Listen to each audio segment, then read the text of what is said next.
Can we just go through some issues at selection? So McKenzie goes out, but Cleary doesn't come in, Burgoyne does. Is that because of matchups in defence or Cleary not ready?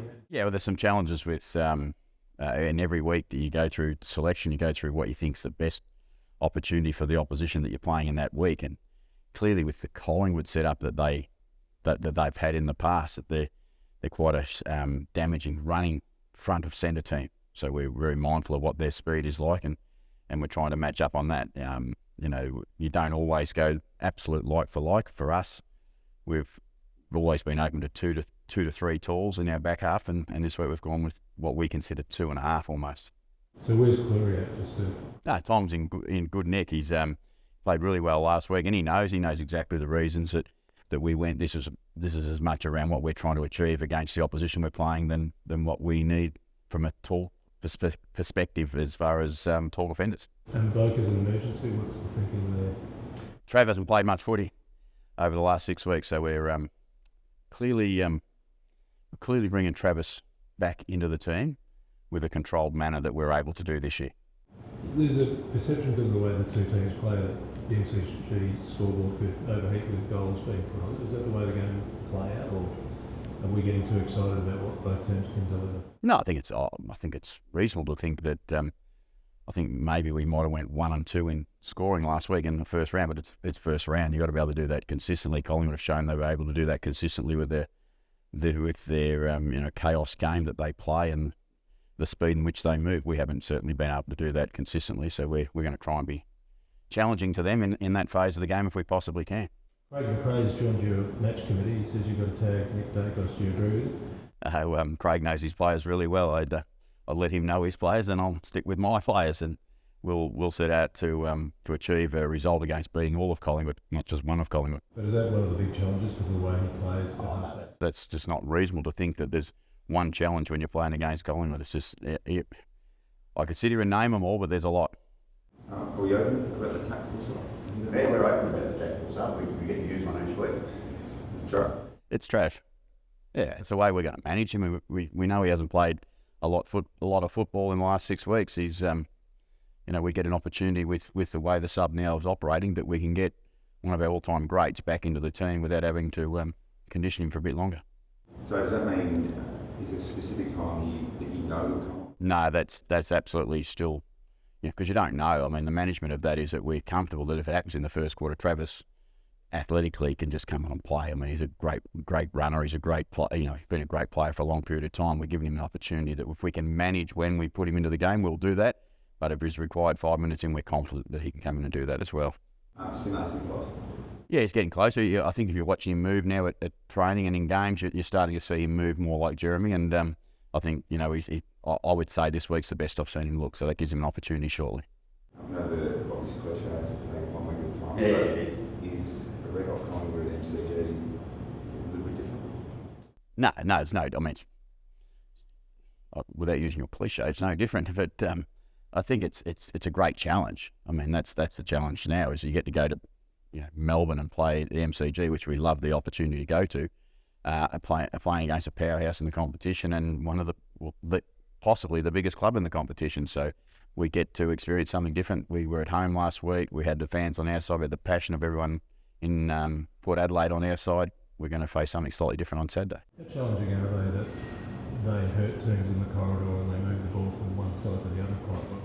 Yeah, I think there's a number of teams who are now. I think offence is trying to make a comeback. I mean, I think it's really certainly real for a lot of clubs, not just for Collingwood, but we get plenty of practice against those types of teams, and we hope to be one of those types of teams ourselves. But you've got to do that with composure, and I'm sure I've watched enough of Collingwood to know that everyone talks around the composure or the urgency to go through the corridor. I see them just as urgent to go around the boundary line at times too. So I don't think there's one way or another that you have to be ready for Collingwood. To see you got to be ready for a 4-quarter challenge. Do you think had you not won by 50-odd points in round 1, you would have felt more of an impetus to release Trav in the first 22? Do you think the fact that you had such a good result, you can sort of manage him back a little bit better?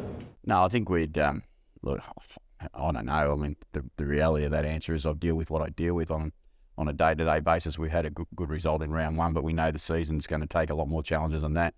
We'd like to think that we're capable of managing our players regardless of results, and that's really important to us. Is it right to ready for a full game?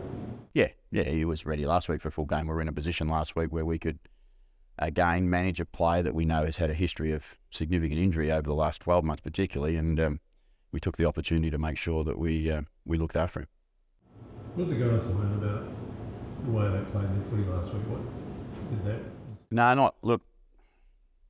not much, I don't think, about what they want to play football like. I think we talked before last week around the reality that we'd had a great pre-season. We'd had a good pre-season with the way we were trying to execute things. We didn't display that in one game. So the playing group knew what they were more than capable of, but to their credit, they had to come out and deliver it after a less than good performance against Freo. So they did that.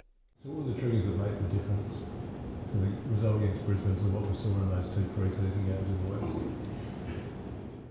I could say we just played better, and that's what it felt like. We executed the ball going. Everyone tells us every week that our execution going inside 450 was not at a level it needs to be, and last week it showed, in a quality competition against a quality team, that it's more than capable of delivering at a high level, but we're able to deliver it. So the results normally get you what you want. That energy of that young midfield group also make them more aggressive?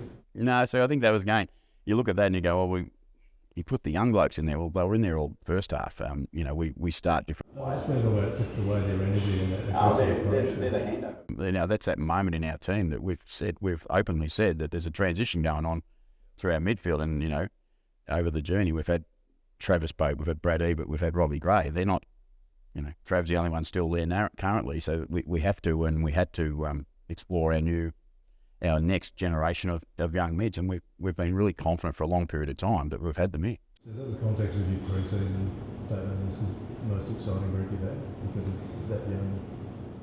Well, no, I think it's more than just that young group of players. I think it's a more balanced team, and I think we've got the emergence of Marshall growing as a forward, Georgiada's growing. We've got Rioli and we've got Fantasia back into our front half, and down back we've got players that we think are developing. And another example, Jace Burgoyne comes back into our side as a young defender. We think we've got a lot of potentially good young players on our list, but they've still got to turn that into actual performances, and we haven't done that consistently yet. Have you dealt with the topic of the week, bumps? What have you told your players about bumping? Oh no, I think that everyone knows the rules. I don't. Our players are well educated enough to know that you shouldn't put yourself in dangerous positions to cause damage. And for us, which we set out every week to try and do that. But I did hear one of the other coaches, I'm not sure, it might have been Dimmer or someone, talk around instincts of the game, and they're really hard to control. And we don't want people getting hurt. I want to be on record with it. I don't want people getting hurt, and I don't want people being careless with the way they go about playing our game. And I think that's only making the game better. So where can you bump now? Have you got clarity as to where it's not a risk? I seen bumping last night. I seen bumping all night last night in a game. I seen Jeremy Cameron bumping. I seen people that know the rules of football bumping and executing properly. It's a contact sport. We shouldn't almost call it bumping. We should call it contact, and that's what happens in our game, whether it's in a contest in the air or on the ground. It does happen. Charlie Dixon spoke to us yesterday and said that he almost felt like he let the team down when he had those two consecutive 15-metre penalties. What do you make of his reaction after that? Oh, I thought he was very, very good, but that still doesn't excuse the decision that he put himself in front of the group, and Charlie knows that. And the thing that you admire about people is when they make mistakes, they can admit them, and he obviously admitted that to you.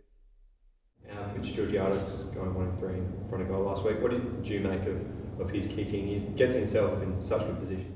Yeah, I think last week he had some quite difficult ones. He did have one in the goal square that was under a fair bit of pressure, but he didn't quite get that right. But he had some really tough pocket shots. Look, if you realise the percentages when you have those really skinny pocket shots, you're kicking two or 3 out of 10. That's the number that over history will tell you that's what you're getting. So to expect execution to be elite. But Mitch is working really hard. I've spent a week out there with himself this week, and hopefully at some point very soon he gets the reward for the amount of work that I see him put in on a week-to-week basis on his goal kicking.